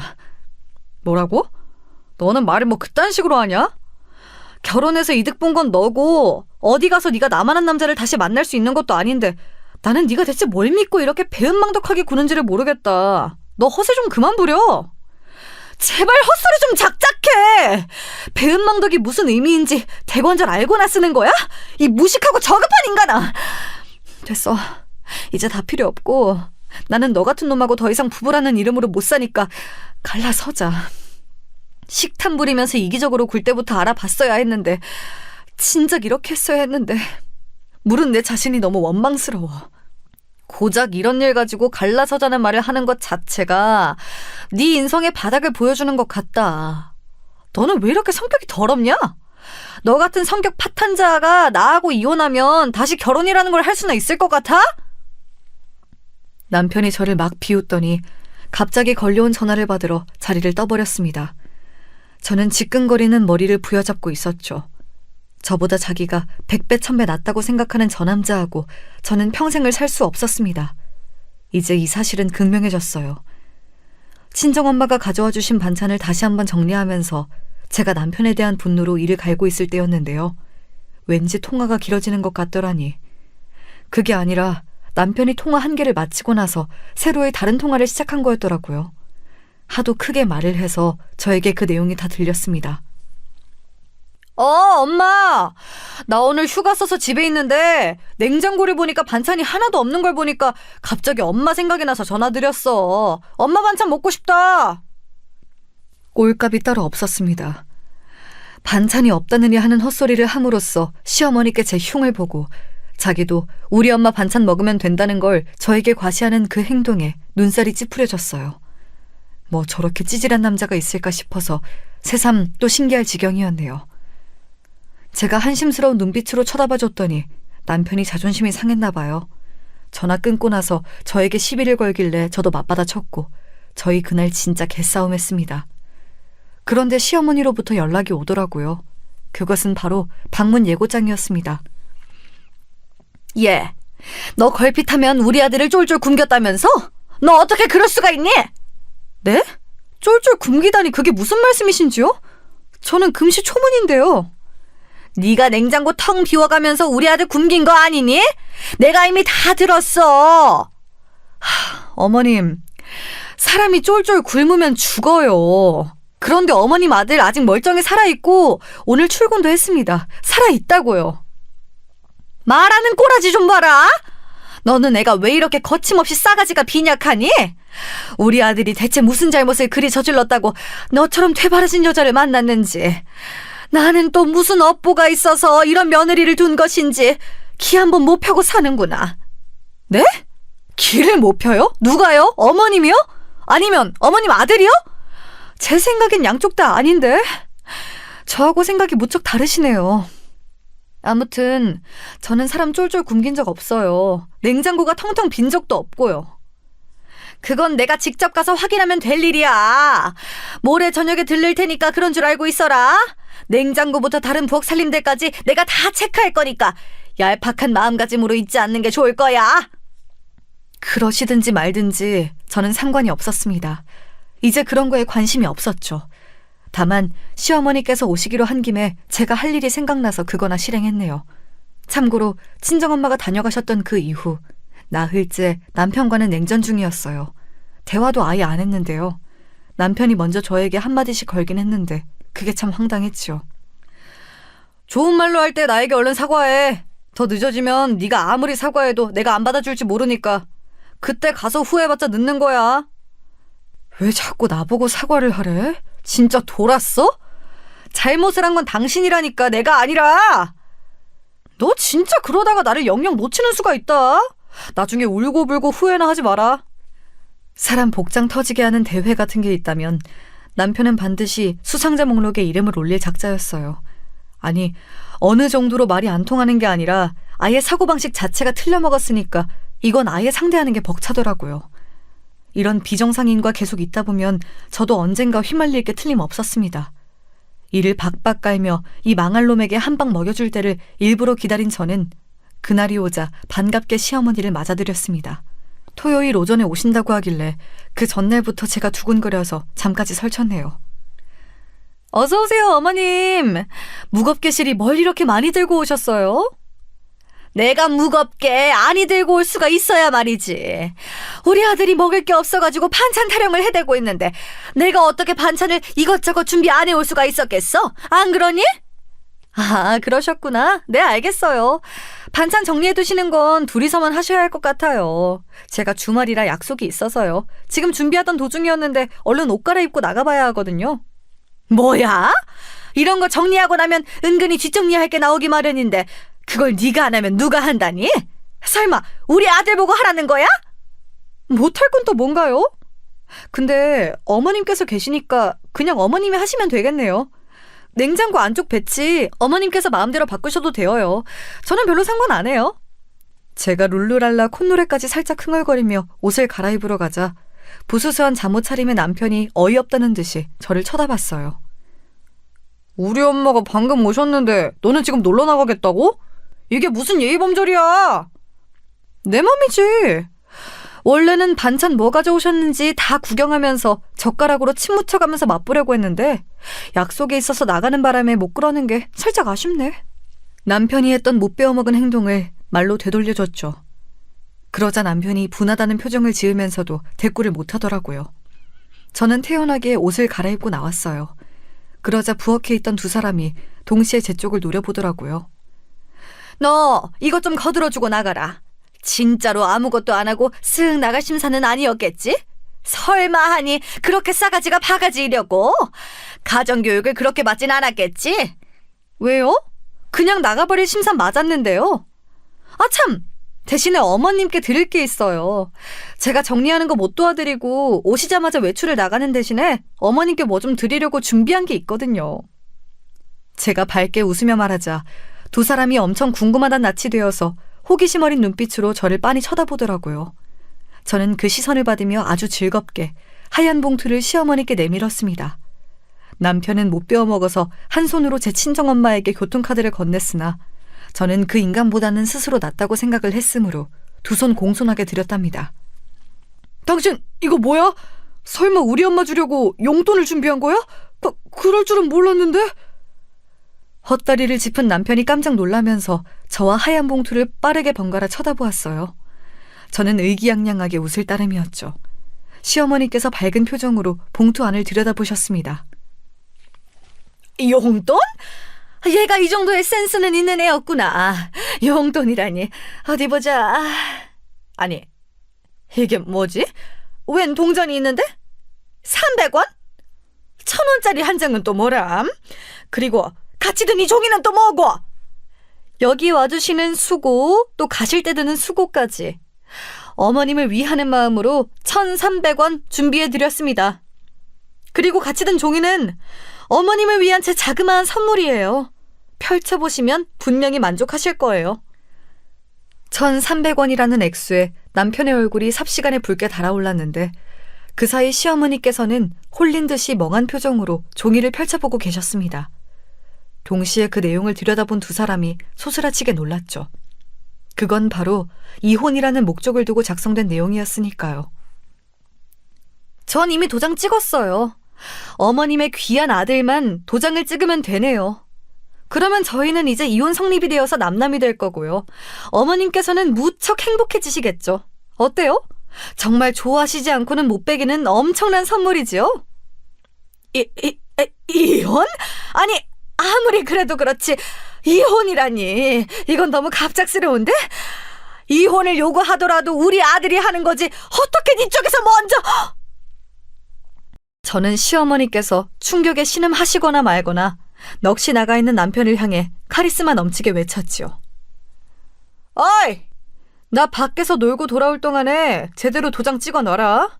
설마 이제 와서 구차하게 나한테 매달리면서 이혼하기 싫다고 난리치면 진짜 가만 안 둬.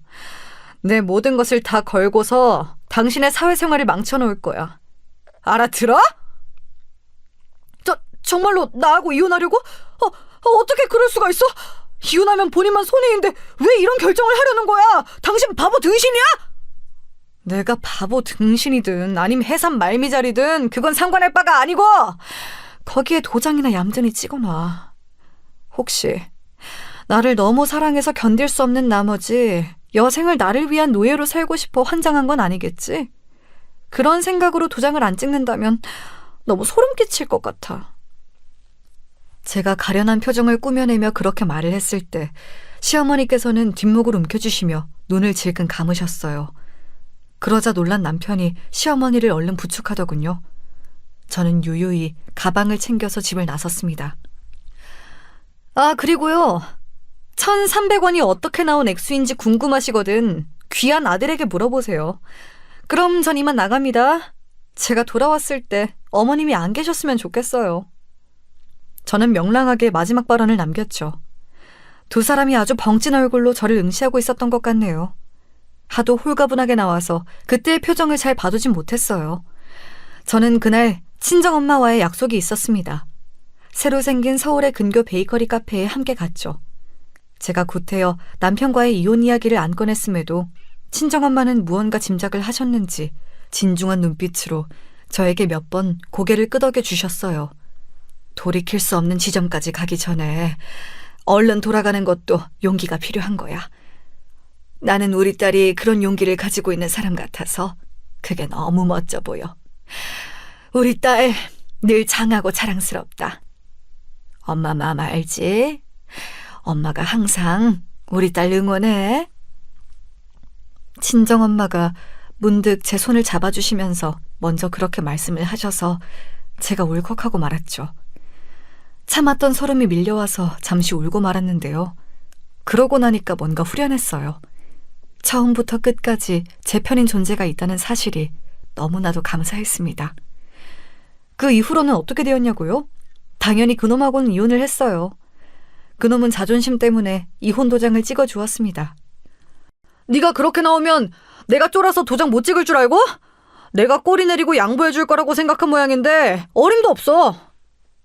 그렇구나. 그래서 이혼 도장을 찍어줬구나. 고마워. 한결같이 찌질해줘서. 어느 부분 하나 빠지지 않고 고르게 찌질한 사람이라 처음이자 마지막으로 다행이란 생각이 드네. 뭐야? 너 분명히 한 달도 안 돼서 후회할 거야. 나한테 돌아와 달라고 보나마나 매달릴 생각만 하게 되겠지. 그런데 나는 너 없이도 잘 나갈 남자이고 인기도 많아서 훨씬 성공할 테니까 그때 가서 너만 후회하는 거고. 나는 부족한 거 하나 없이 살 거다. 아, 그러셔?